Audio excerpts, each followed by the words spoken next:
दोस्तों नमस्कार, स्वागत है आपका परीक्षा खबरी में। आज है 6 अप्रैल 2020। अपनी सुबह की इस वीडियो में हम बात करते हैं अति महत्वपूर्ण करंट अफेयर्स के प्रश्नों का, साथ ही आपकी परीक्षाओं से जुड़ी महत्वपूर्ण खबरों का। तो करंट अफेयर्स के जो प्रश्न आपकी परीक्षाओं के लिए महत्वपूर्ण हैं उन्हीं पर हम चर्चा करते हैं।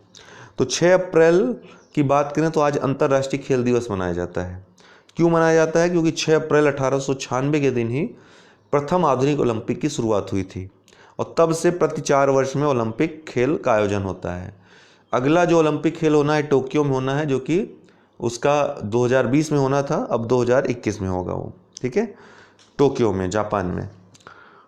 तो 2014 से अंतर्राष्ट्रीय खेल दिवस मनाया जाता है 6 अप्रैल को। यूनाइटेड नेशन ऑर्गेनाइजेशन ने, संयुक्त राष्ट्र संघ ने ये घोषणा की थी 2014 में इस दिवस को अंतर्राष्ट्रीय खेल दिवस के रूप में मनाने की। संयुक्त राष्ट्र संघ की बात करें तो 24 अक्टूबर 1945 को स्थापना हुई। न्यूयॉर्क में इसका मुख्यालय है। द्वितीय विश्व युद्ध के बाद विश्व शांति स्थापित करने के लिए इसकी स्थापना की गई थी, ठीक है। 6 अप्रैल को ही भाजपा का स्थापना दिवस मनाया जाता है। 6 अप्रैल 1980 को भाजपा का गठन हुआ था। अटल बिहारी वाजपेयी, लालकृष्ण आडवाणी और भैरव सिंह शेखावत जैसे महत्वपूर्ण नेता थे इसके गठन करता, इसके स्थापना करता। इसके मूल में जाए तो 1951 में पंडित दीनदयाल 1951 में श्यामा प्रसाद मुखर्जी ने भारतीय जनसंघ नामक एक पार्टी की स्थापना की थी। बाद में भारतीय जनसंघ 1977 में छोटी छोटी पार्टियों के साथ मिलकर के जनता पार्टी बन जाती है। फिर 1980 में जाकर के इसका विघटन हो जाता है, जनता पार्टी का विघटन हो जाता है और भारतीय जनता पार्टी नामक एक नई पार्टी एक अपने रूप में आती है, स्वरूप में आती है, जो वर्तमान स्वरूप है इसका। तो भारतीय जनता पार्टी 1980 में इसका 6 अप्रैल 1980 को गठन हुआ। इसीलिए 6 अप्रैल को भाजपा का जो स्थापना दिवस मनाया जाता है। कमल का फूल इसका चुनाव चिन्ह है।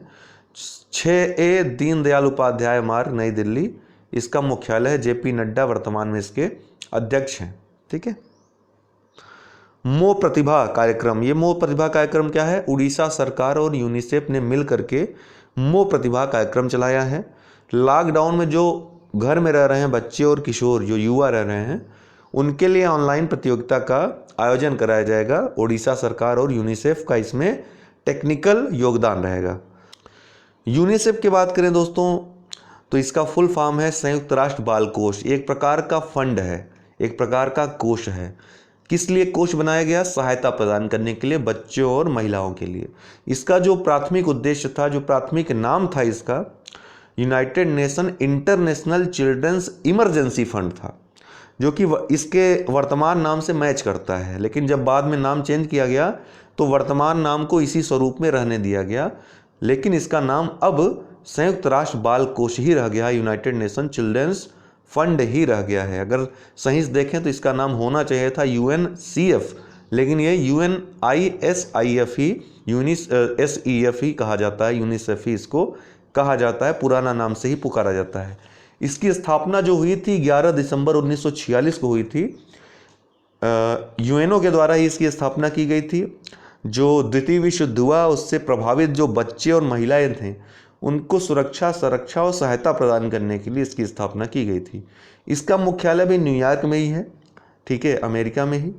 बाद में इसके उद्देश्य को जो है समान बनाए रखा गया, बच्चों की, महिलाओं की सुरक्षा के लिए, लेकिन जो इंटरनेशनल इमरजेंसी शब्द था इसको हटा दिया गया और पूरे विश्व में सहायता के लिए कार्यक्रम चलाया जाने लगा। 1953 में इसको स्थायी संगठन बना दिया गया, ठीक है ना। 1953 में इसको स्थायी संगठन बना दिया गया।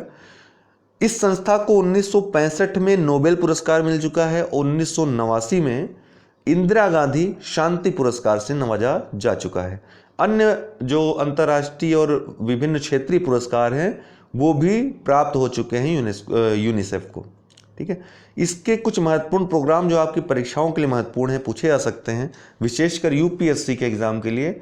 एक ट्रिक और ट्रीट बॉक्स कार्यक्रम यहाँ चलता है। इसमें क्या होता है कि बच्चे, जो स्कूली बच्चे हैं, वो पैसा जुटाने का कार्य करते हैं यूनिसेफ के। हालांकि यूनिसेफ के जो फंड में जो सदस्य देश हैं उनका योगदान रहता है, वो फंड में पैसे देते हैं, योगदान देते हैं, लेकिन इसके अन्य भी कुछ कार्यक्रम चलते हैं जिसमें ट्रिक और ट्रीट बॉक्स है। ये एक प्रकार से जागरूकता कार्यक्रम ज़्यादा है, फंड के लिए कम, लेकिन फंड इससे भी बहुत ज़्यादा आता है। ये बच्चों के द्वारा स्कूल में एक लाल बॉक्स में इसके अंतर्गत पैसे जुटाए जाते हैं। ठीक है। गर्ल स्टार प्रोजेक्ट एक दूसरा कार्यक्रम है। इसमें एक फिल्मों की श्रृंखला चलाई जाती है जो 5 उत्तरी जो भारतीय राज्य हैं, जो गरीब हैं, इन गरीब राज्यों में सबसे वंचित जो लड़कियां हैं, जो सबसे वंचित तबके की लड़कियां हैं, उनके द्वारा उनके संदर्भ में यह फिल्म है। कैसे वो किस तरह से उन्होंने शुरुआत की, शिक्षा किस तरह से ग्रहण की, बाद में किस तरह उनका विकास हुआ, आज वो किस तरह से इतने बड़े स्थान पर पहुंची हुई, उनका आर्थिक कैसे प्रगति हुई, किस तरह से वो आर्थिक रूप से थोड़ी सुदृढ़ हुई, उसी पर यह फिल्म है जिसका नाम है गर्ल स्टार प्रोजेक्ट। काफ़ी यह फेमस प्रोजेक्ट है इनका, यूनिसेफ वालों का।